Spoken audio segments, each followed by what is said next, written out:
तो 0 से शुरू हो रहा है, तो चौथे घंटे खत्म होने का मतलब क्या हुआ, आपसे पूछा जा रहा है T5 का वैल्यू, आपसे पूछा जा रहा है T5 का वैल्यू, क्योंकि टाइम हमारा 0 आवर से शुरू हो रहा है, 0 hour, 1 hour, 2 hour, 3 hour, then 4 hour, ठीक है ना, सही है ना, कोई दिक्कत नहीं। अगर हम थर्ड आवर के बाद देख रहे, थर्ड आवर के बाद देख रहे, तो देखिए कितने टर्म्स आ गए, 1 2 3 4 टर्म्स आ गए। तो फोर्थ आवर के बाद अगर हमसे पूछा जा रहा है, मतलब T5 का वैल्यू आपसे पूछ रहा है, टर्म्स बोल रहा है, आफ्टर एन आवर नहीं बोल रहा है, फर्स्ट इन टर्म्स बोल, जैसे पांच पहले से जस्ट पहले वाला हमने किया था, पहले 5 टर्म्स का सम पूछ रहा था, तो इनके जगह हमने 5 लिया था, ठीक है। तो इस बार बोल रहा है sum of first in terms बोल रहा है, तो हमें क्या निकालना है, सिंपली ऐसे निकालना है। तो क्या होता है, a into are raise to the power n minus 1 by are minus 1। तो चलिए a की जगह था 30, तो 30 इंटू आर के प्लेस आएगा first term 4 into are raise to the power, तो आर का वैल्यू 4 था, तो 4 raise to the power n minus 1 और डिवाइडेड बाई 4 माइनस 1, ठीक है। ये हो गया टोटल नंबर ऑफ लेटर्स, ठीक है, nth सेट तक टोटल नंबर ऑफ लेटर्स इतने सेंड हुए होंगे। थोड़ा सिंप्लीफाई करते हो, ये हो जाएगा 4 into 4 raise to the power n minus 1। Hello बच्चों, फिर से मैं आपका स्वागत करता हूँ अपने इस यूट्यूब चैनल में। तो आज की इस वीडियो में करने वाले हम लोग क्लास 10th का chapter number 11 and name of that chapter is geometric progression.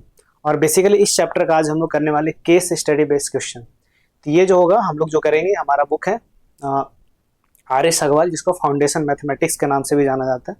तो इस बुक से चैप्टर नंबर 11, और इस चैप्टर का नाम क्या है, ज्योमेट्रिक प्रोग्रेशन। तो इससे आज हम लोग केस बेस्ड क्वेश्चन करने वाले हैं। इसके पहले के लेक्चर मैंने इसी चैप्टर का एक्सरसाइज नंबर 11A और 11B डिस्कस किया, और उसके बाद मैंने मल्टीपल चॉइस क्वेश्चन डिस्कस किया था। अगर आपने उस वीडियो को नहीं देखा तो I suggest to watch that video also, okay. तो आज जो हमारा होगा बेसिकली, जो हमारा लेक्चर बेस्ड होगा वो केस स्टडी बेस्ड क्वेश्चन पे होगा, ठीक है। तो स्टार्ट करने से पहले हम लोग क्या करेंगे, एक दो कॉन्सेप्ट यहाँ पे डिस्कस कर लेते हैं, ठीक है, एक दो कॉन्सेप्ट डिस्कस कर लेते हैं जो इस चैप्टर में हम लोग यूज़ करेंगे, जो फॉर्मूला आज के लेक्चर में जो यूज़ करेंगे, है ना। थोड़ा सा इसको रिकैपिचुलेट कर लेते हैं। देखिए, आपको मालूम होगा कि जीपी के जो टर्म्स, जीपी का अगर फर्स्ट टर्म ए है और कॉमन रेशियो आर है, तो जीपी के टर्म्स को लिखते कैसे हैं, तो A R square, A R cube, इस तरह से जीपी के टर्म्स को लिखा जाता है, ठीक है। जहाँ पे ए क्या है फर्स्ट टर्म, आर क्या है कॉमन रेशियो। कॉमन रेशियो क्या होता है, तो किसी भी टर्म को उसके पहले वाले टर्म से डिवाइड कर दीजिए, तो जो नंबर निकल के आएगा उसी को बोलते हैं कॉमन रेशियो, ठीक है। तो इस तरह से अगर टर्म्स बढ़ते चले जाएंगे, तो एनएच टर्म कैसे लिखते हैं, एनएच टर्म को टीएन से रिप्रेजेंट करेंगे, और ये किसके बराबर होता है, तो ये होता है A into are raise to the power n minus 1, ठीक है, A into are raise to the power n minus 1, सही है, कोई दिक्कत नहीं आता। तो यहाँ से क्या होगा, एनएच टर्म का ये फॉर्मूला निकल के आ जाता है, एनएच टर्म का फॉर्मूला निकल के आ जाता है, जहाँ पे ए आपका फर्स्ट टर्म है और आर आपका कॉमन रेशियो है, और एन क्या है नंबर ऑफ टर्म्स, ठीक है। दूसरा हम लोग फॉर्मूला क्या देखते थे, sum of first N terms of a GP, ठीक है, sum of first N terms of a GP. तो इसका फॉर्मूला क्या आता था, तो अलग अलग कंडीशन के अलग अलग फॉर्मूला लिखते हैं, ठीक है ना। तो आर का वैल्यू अगर 1 से छोटा हो या 1 से बड़ा हो या 1 के बराबर हो जाए, तो आर का वैल्यू अगर 1 से छोटा होगा तो उस केस में सम का फॉर्मूला क्या होता है, तो 1 minus R, A into 1 minus R S to the power n divided by 1 minus R. अगर आर का वैल्यू 1 से बड़ा हो तो उस केस में A into R S to the power n minus 1 divided by are minus 1। और अगर आर का वैल्यू 1 के बराबर हो जाए तो उस केस में हो जाता है एन ए, ठीक है। जब आर का वैल्यू 1 होगा तो जीपी का हर टर्म बराबर हो जाएगा। इसी में अगर आर की जगह 1 रख दे तो सारा टर्म्स क्या होगा, ए ए ए ए इस तरह से, ठीक है। तो ये दो फॉर्मूला यूज करेंगे इस चैप्टर में, ठीक है ना। आई होप ये पहले से भी आपको मालूम हो, ठीक है। तो चलिए अपने लेक्चर को स्टार्ट करते हैं, अपने क्वेश्चन को स्टार्ट करते हैं यहाँ से। चलिए, तो ये हमारा फर्स्ट क्वेश्चन है, देखते हैं क्वेश्चन क्या है। The number of bacteria in a certain culture, एक सर्टेन कल्चर किया जा रहा है, मतलब किसी भी डिजीज का सैंपल लेकर के देखा जा रहा होगा कि बैक्टीरिया पर आवर कितना मल्टीप्लाई हो रहा है, ठीक है। मल्टीप्लीकेशन यूजुअल है या फिर अनयूजुअल है, उसी के बेसिस पे डिजीज को डिटेक्ट किया जाता है, ठीक है ना। तो देखा जा रहा है कि हर घंटे क्या हो रहा है, बैक्टीरिया डबल हो जा रहा है। और स्टार्ट कहाँ से हुआ, 30 से, मतलब इनिशियली बैक्टीरिया कितना था, 30 बैक्टीरिया प्रेजेंट था उस कल्चर में। तो इनिशियली 30 था, नेक्स्ट क्या हो रहा है, डबल हो जा रहा है, तो उसके बाद क्या होगा 60, उसके बाद 120, उसके बाद 120 का डबल 240, इस तरह बढ़ते जा रहा है आगे, ठीक है ना। तो ये मतलब 0 आवर से शुरू हुआ, ठीक है। 1 आवर के बाद कितना होगा, आफ्टर 1 आवर 60, आफ्टर 2 आवर कितना होगा 120, आफ्टर 3 आवर्स कितना होगा, तो ये हो जाएगा आपका 240, इस तरह से बढ़ते जा रहा, ठीक है ना, सही है। नेक्स्ट आपसे क्या पूछा जा रहा, आपसे पूछा जा रहा the number of bacteria that would be present at the end of 4th hour, ठीक है। चौथे घंटे के एंड होने के बाद बैक्टीरिया कितना प्रेजेंट होगा वहां पे, ठीक है ना। तो हमसे बेसिकली क्या पूछा जा रहा, अच्छा पहले ये चेक करेंगे, ये जो बैक्टीरिया का जो नंबर है, मतलब 30, 60, 120, 1 to 40, क्या ये जीपी फॉर्म कर रहा, हाँ ये जीपी फॉर्म कर रहा है। कैसे फॉर्म कर रहा है जीपी?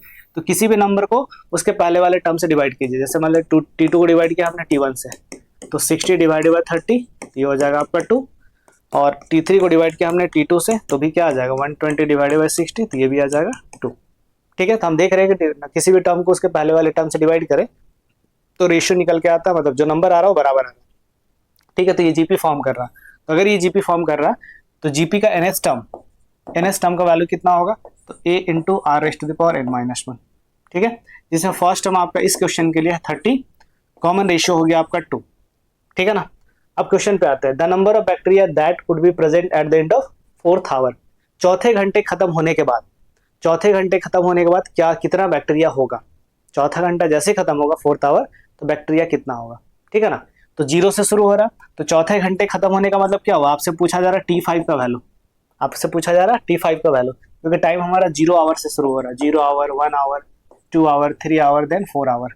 ठीक है ना, सही है ना, कोई दिक्कत नहीं। अगर हम थर्ड आवर के बाद देख रहे तो देखिए कितने टर्म्स आ गए, 1 2 3 4 टर्म्स आ गए। तो 4th आवर के बाद अगर हमसे पूछा जा रहा मतलब T5 का वैल्यू आपसे पूछ रहा, तो क्या हो जाएगा a into r raise to the power n minus 1। और यहाँ पे अच्छा Tn का फॉर्मूला यहाँ पहले लिख दे, उसके बाद हमें क्या निकालना? T5 निकालना। मतलब n के जगह रखेंगे 5, a के जगह रखेंगे 30 और r के जगह पे रखेंगे 2, तो ये हो जाएगा 30 into 2 raise to the power 5 minus 1, तो 4। तो सॉल्व करेंगे तो 30 into 2 raise to the power 4 होता है 16, 16 3 जा 48, तो ये हो जाएगा 480 bacteria eight the end of 4 hours. 4 hours के एंड के बाद मतलब 5th टर्म का बात हो रहा है यहाँ पे, इस सीरीज के लिए, इस प्रोग्रेशन के लिए। ठीक है, तो option number B is correct है। Next second question, the number of bacteria that would be present at the end of 10th hour, 10th hour end होने के बाद। तो आपसे पूछा जा रहा है 10th आवर एंड होने के बाद क्या होगा? 11th टर्म के बारे में आपसे पूछा जा रहा है। ठीक है ना, तो हमें मालूम है Tn इक्वल टू क्या होता है, a into r raise to the power minus 1। इस बार इनका वैल्यू कितना है? तो 11, तो ये हो जाएगा T11 equal to a 30 into r हो गया आपका 2 और इसका पावर 11 माइनस 1। ठीक है, तो 30 into 2 raise to the power 10, 2 raise to the power 10 का वैल्यू होता है। ठीक है, 2 रेस टू द पावर 10 का वैल्यू कितना होता है? एक बार लिख लेते, सॉल्व कर लेते हैं। चलिए, तो 30 इंटू हमें मालूम है 2 रेस टू द पावर 6 जो होता है।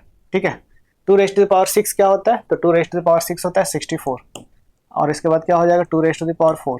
ठीक है, तो 30 into 2 raise to the power 6 ये हो गया 64, और 2 रेस टू द पावर 4 ये होता है 16।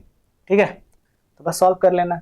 तो ये हो गया 30 इंटू 16 4 जा 64, इसको इससे मल्टीप्लाई करें, 16 4 जा 64, 4 लिखे 6 कैरी, 16 6 जा 96, 96 और 6, ये हो जाएगा आपका 102। सही है, मल्टीप्लाई कीजिए, तो 3 4 जा 12 और 1 कैरी, 3 2 जा 6 1 7, 3 0 जा 0, 3 1 जा 3 और उसके बाद एक 0, तो 30,720, तो ये हो जाएगा ऑप्शन नंबर ए। ठीक है, कोई दिक्कत नहीं है, सिंपल सा कैलकुलेशन है यहाँ पे। चलिए नेक्स्ट क्वेश्चन देखते हैं। The number of bacteria that would be present at the end of nth hour, nth hour मतलब हमसे क्या पूछा जा रहा है? Tn का वैल्यू पूछा है। अच्छा एक चीज और समझिएगा, nth आवर के एंड में पूछा जा रहा है। जब हमसे पूछा गया था 10th आवर के एंड में क्या होगा था, हम लोग T11 कैलकुलेट कर रहे थे, लेकिन हमसे क्या पूछ रहा, nth आवर जब एंड होगा तो बैक्टीरिया कितना होगा। मतलब हमसे क्या कैलकुलेट करना पड़ेगा यहाँ पे, तो Tn+1 का वैल्यू कैलकुलेट करना पड़ेगा। मतलब n के जगह हम क्या रखेंगे? n+1 रखेंगे। तो देखते हैं, तो क्या होगा formula, a into r raise to the power n के जगह पर रखेंगे हम n+1, तो ये हो गया n की जगह पे n+1, फिर -1, -1 +1 कट जाएगा, तो यहाँ से हो जाएगा a into r raise to the power n। a का वैल्यू आपका 30 इंटू आर 2 और इसका पावर n, तो 30 into 2 raise to the power n, कौन सा? तो ऑप्शन नंबर सी। समझ रहे हैं, कोई दिक्कत नहीं यहाँ तक। चलिए नेक्स्ट क्वेश्चन देखते हैं। Question number 4, what would be the sum of the first 5 terms of the GP. तो इस जीपी में पहला नंबर हमारा था 30, दूसरा नंबर था 60, तीसरा नंबर था 20, इस तरह से आगे बढ़ते जा रहा है। तो इस जीपी में फर्स्ट टर्म आपका हो गया था 30, कॉमन रेशियो था 2, तो हमसे पूछा रहा है ऐसे ऐसे 5 टर्म अगर लिखे रहेंगे तो सम क्या होगा। तो हमें मालूम है Sn इक्वल टू जो होता है, जब आर का वैल्यू 1 से बड़ा होता है तो Sn इक्वल टू होता है a into r raise to the power n -1 divided by r -1। ठीक है, इसी फॉर्मूले की हेल्प से आपको कैलकुलेट कर लेना है। तो आपसे पूछा जा रहा है n इक्वल टू 5 जब होगा तो क्या होगा। यहाँ 5 बोल दिया, मेंशन कर दिया 5 टर्म्स। ठीक है, तो n का वैल्यू 5, पहला टर्म, दूसरा टर्म, तीसरा टर्म, चौथा, पांचवा, इस तरह से 5 टर्म लेना, सॉल्व कर देना हुआ, मतलब ऐड कर देना।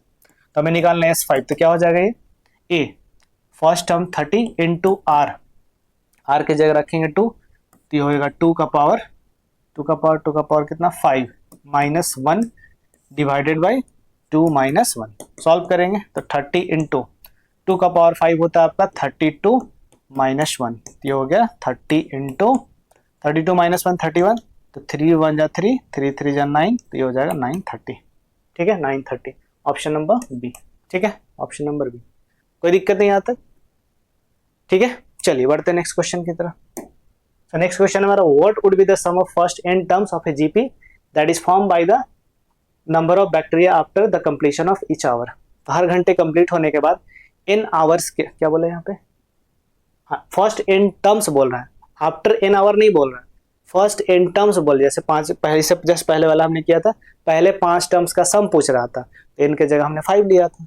ठीक है, तो इस बार बोल रहा है sum of first n terms बोल रहा है, तो हमें क्या निकालना है, सिंपली Sn निकालना है। तो क्या होता है a into r raise to the power n minus 1 by are minus 1।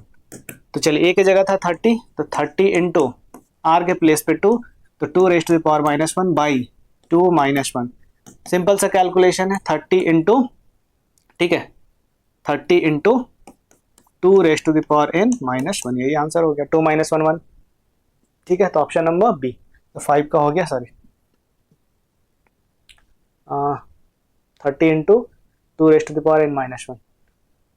Let me check the, क्योंकि ये ऑप्शन और ऑप्शन दोनों एक ही जैसा लग रहा है। ठीक है ना, इसको अगर मल्टीप्लाई करते हैं 30 को, ठीक है अगर हम 30 को यहाँ मल्टीप्लाई कर दें तो क्या हो जाएगा 30 into 2 raise to the power n minus 30, तो ये भी ये इसी के बराबर लग रहा है, दोनों बराबर ऑप्शन ही है। एक बार चेक कर लेते हैं, मिसप्रिंट तो नहीं है ना, यहाँ पे मिसप्रिंट हो गया। ऑप्शन बी में क्या था, तो ऑप्शन बी में यहाँ पे n माइनस 1 फिर माइनस 1 अलग से, ठीक है ना, तो यहाँ पे ऑप्शन नंबर कौन सा हो जाएगा, डी करेक्ट। ठीक है, टाइपिंग इधर है, ऑप्शन क्या है बी में, तो ये दिया 2 raise to the power n minus 1 और माइनस 1 अलग से। ठीक है, तो ये वाला तो ऑप्शन नहीं होगा, तो कौन सा ऑप्शन होगा, ऑप्शन नंबर डी। ठीक है ना, कोई दिक्कत नहीं है। चलिए बढ़ते हैं नेक्स्ट क्वेश्चन की तरफ। चलिए अब हमारा ये second case study based question. ठीक है, ये क्वेश्चन क्या है, बहुत इंपॉर्टेंट क्वेश्चन है, देखिएगा थोड़ा कॉन्सेप्चुअल क्वेश्चन है। A man writes a letter to 4 of his friend. ठीक है, a man writes a letter to 4 of his friends, he asks each of them to copy the letter and mail to the 4 different persons with the instruction that they move the chain similarly। मतलब ये अपने 4 दोस्तों, एक आदमी जो था एक letter type किया और अपने 4 दोस्तों को भेज दिया, और उन 4 दोस्तों को बोला कि तुम भी क्या करो, 4 दोस्त को भेज दो। ठीक है ना, इसी तरह से आगे बढ़ जाएगा, और बोला कि चेन को ब्रेक नहीं करना चाहिए, चेन को ब्रेक नहीं करना है। और इसके बाद एक और चीज़ दिया हुआ है, assume that the chain is not broken, मान लीजिए बीच में कहीं ब्रेक नहीं हुआ, और cost at cost rupees 4 to mail 1 letter, एक लेटर को भेजने में कितना कॉस्ट आ रहा है, 4 रुपीज का कॉस्ट आ रहा है। ठीक है ना, तो based on this information answer the following question. इसी के बेसिस पे आपको यहाँ पे जो क्वेश्चन दिया उसका आंसर करना। देखिए, तो अगर हम बात करें एक पर्सन, ठीक है, एक पर्सन क्या करता है, अपने 4 दोस्तों को लेटर मेल कर रहा, 4 दोस्तों को मेल कर रहा। ठीक है ना, अब फिर ये क्या कर रहा, ये 4 दोस्त फिर 4 को मेल कर रहा। ठीक है, ये 4 दोस्त जो था फिर 4 को क्या कर रहा, मेल कर दे रहा है। ठीक है, समझ रहे हैं। तो फिर ये 4 दोस्तों को बोला कि तुम भी क्या करो, 4 लोगों को मेल कर दो। तो ये क्या करेगा, ये भी 4 को करेगा, ये भी क्या करेगा, 4 को करेगा, ये भी 4 को करेगा, और फिर ये भी 4 को करेगा। ठीक है, तो अगर हम फर्स्ट सेट में बात करें, पहले सेट में, पहला सेट यहाँ से शुरू हो रहा है, यहाँ से, तो पहले सेट में कितना लेटर सेंड हुआ, तो पहले सेट में 4 लेटर सेंड हुआ। ठीक है, पहले सेट में कितना लेटर सेंड हुआ, 4 लेटर सेंड हुआ। दूसरे सेट में कितना हुआ, तो 4 का पावर 2, मतलब 4 का पावर 2 लेटर सेंड हुआ। तीसरे सेट में तो 4 का पावर 3 लेटर सेंड हुआ। इस तरह से बढ़ते जा रहा। ठीक है ना, समझ रहे। अब क्या होगा, ये चेन ऐसे बनता चला जा रहा। अब ये जो नंबर्स फॉर्म हो रहा, ठीक है, नंबर्स जो फॉर्म हो रहा, ठीक है, ये क्या जीपी फॉर्म कर रहा, तो बिल्कुल ये जीपी फॉर्म कर रहा। इसको इससे डिवाइड करेंगे 4 आएगा, इसको इससे डिवाइड करेंगे 4 आएगा। तो इस जीपी में फर्स्ट टर्म आपका है 4 और कॉमन रेशियो है 4, 4 का पावर 2 डिवाइडेड बाई 4, तो ये 4 आ जाएगा। ठीक है ना, तो अगर हमसे पूछा जाएगा nth, मतलब nth सेट में, nth सेट, ठीक है, nth सेट में कितने लेटर होंगे, तो nth सेट को हम रिप्रेजेंट कर देते हैं tn से, और nth सेट में कितने लेटर होंगे, nth सेट में, पार्टिकुलर nth सेट में, मतलब 10वां सेट में, 12वां सेट में कितने होंगे, ये हो जाएगा आपका Tn का फॉर्मूला क्या होता है? तो ये होता है a into R S to the power n minus one. मतलब a की जगह पे आपका है 4 और r की जगह है 4 और इसका पावर n माइनस वन। तो अगर हम सॉल्व करें, इसका पावर 1 है तो पावर ऐड होगा, तो 4 raise to the power n minus one plus one, तो minus one plus one cut गया, तो ये आ जाएगा 4 raise to the power n। मतलब nth सेट में, ठीक, nth सेट में कितने लेटर सेंड हो रहा होगा? तो 4 raise to the power n letter send हो रहा है। जैसे सेकंड सेट में कितने लेटर, तो n की जगह 2 रख दीजिए। थर्ड सेट में, तो थर्ड बोल रहे हैं तो n की जगह 3 रख देना। तो थर्ड सेट में देखिए कितना हो रहा है, तो 4 टू द पावर 3 हो रहा है। ठीक है ना, सही है। अब हमसे पूछा जा रहा है यहाँ पे, अब हमसे ये पूछा जा रहा है फर्स्ट क्वेश्चन क्या है आपका? तो फर्स्ट क्वेश्चन है the number of letters mailed in the sixth set of letter. तो छठे सेट में कितने लेटर सेंड हुए होंगे, ठीक है ना। तो हमसे पूछा जा रहा है T6 का वैल्यू। तो T6 कैसे फाइंड करेंगे? तो Tn जो हमारा आया उसी में n की जगह रख देंगे 6, ठीक है। तो ये हो जाएगा 4 रेस टू द पावर 6, तो ये हो जाएगा 4 इंटू 4, 4 इंटू 4, देन 4 इंटू 4, ठीक है। तो ये हो जाएगा 16, फिर हो जाएगा ये 16। एक काम करते हैं ना, 3 का ग्रुप में मल्टीप्लाई करते हैं। 4 4 जा 16, 4 जा 64 और 4 4 जा 16, 4 जा 64, ठीक है। 4 4 जा 16, 4 जा 64 मल्टीप्लाई कर लीजिए, तो ये हो जाएगा 4 का स्क्वायर 16, 6 4 जा 24, 2 जा 48 और 1 कैरी था तो 49 हो गया। 4 कैरी, 6 6 जा 36 और 4 तो ये 40, तो 4096, ऑप्शन नंबर सी। ठीक है, कोई दिक्कत नहीं आता। चलिए देखते हैं नेक्स्ट क्वेश्चन। नेक्स्ट क्वेश्चन है the amount spent on the postage of sixth set of letter. ठीक है, तो सिक्स्थ सेट में कितने लेटर सेंड हुए, तो लिख देते हैं यहाँ पे नंबर ऑफ लेटर्स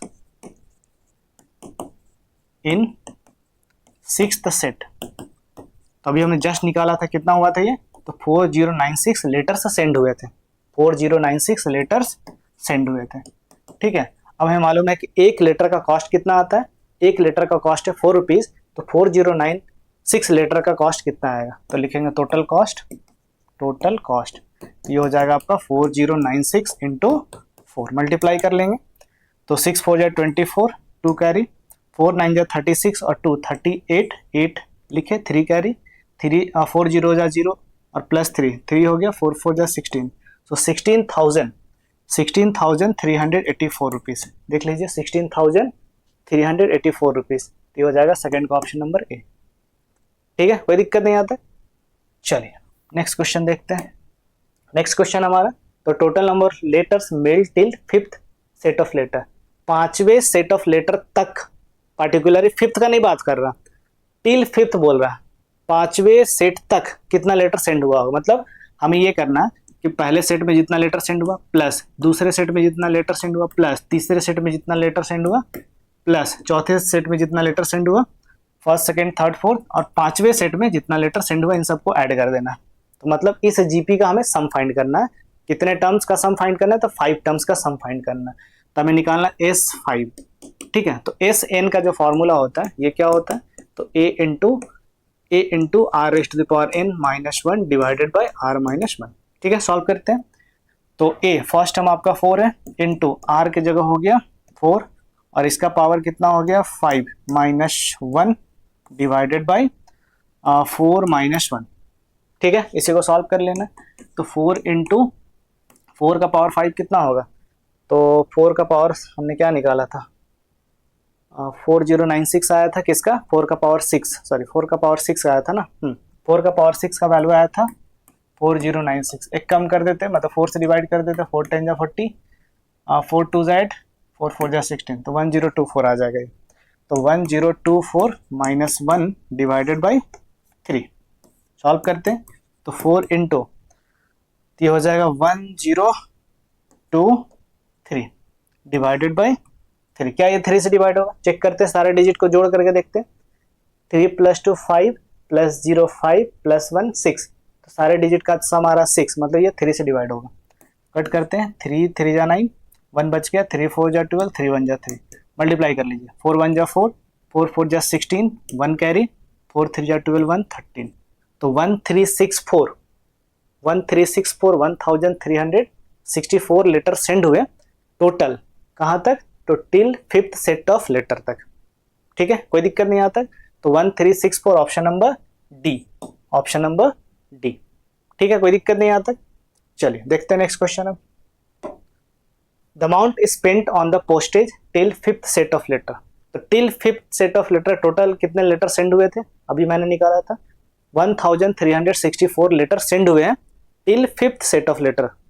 ओके, और एक लेटर को सेंड करने में 4 रुपये का कॉस्ट आता है। तो 1364 लेटर को सेंड करने में कितना कॉस्ट आएगा, लिखते हैं यहाँ पे number of letters sent till 5th set of letters. Okay, ये कितना है, ये था 1364। ठीक है, और एक का कॉस्ट कितना है, एक का कॉस्ट है 4 रुपीज़। तो टोटल कॉस्ट कितना आएगा, तो टोटल कॉस्ट हो जाएगा आपका, 1364 इंटू 4 मल्टीप्लाई कर लीजिए। ओके, 4 4 जा 16, 6 1 कैरी, 6 4 जा 24 1 25, 2 कैरी, 4 3 जा 12 और 2 14, 1 कैरी, 4 1 जा 4 1 5। तो ये हो जाएगा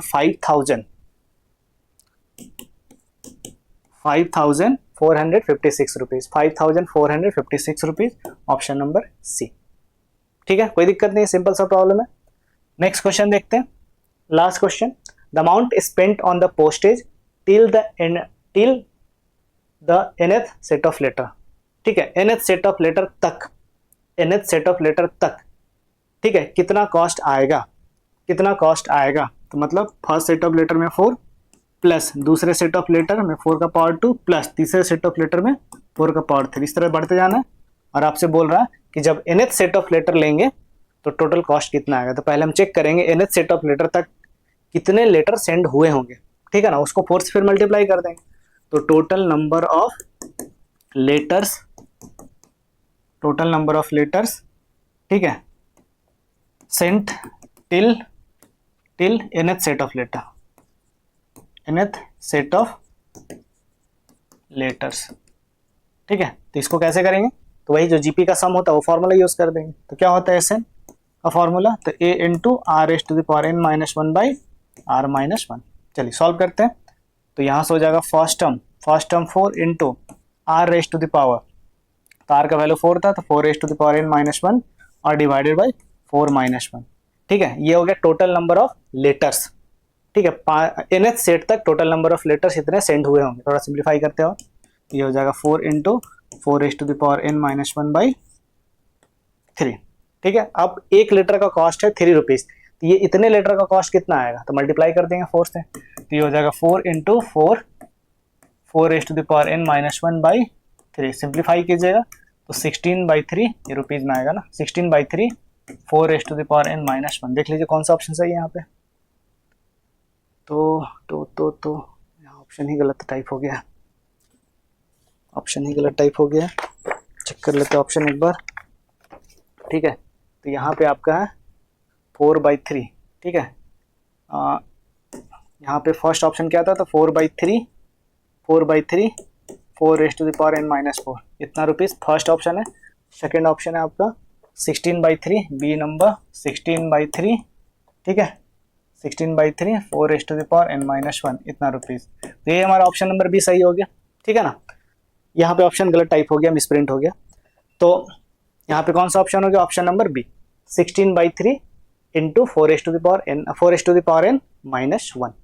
ठीक है, तो आई होप जो भी मैंने आज केस बेस्ड क्वेश्चन डिस्कस किया वो समझ में आया होगा।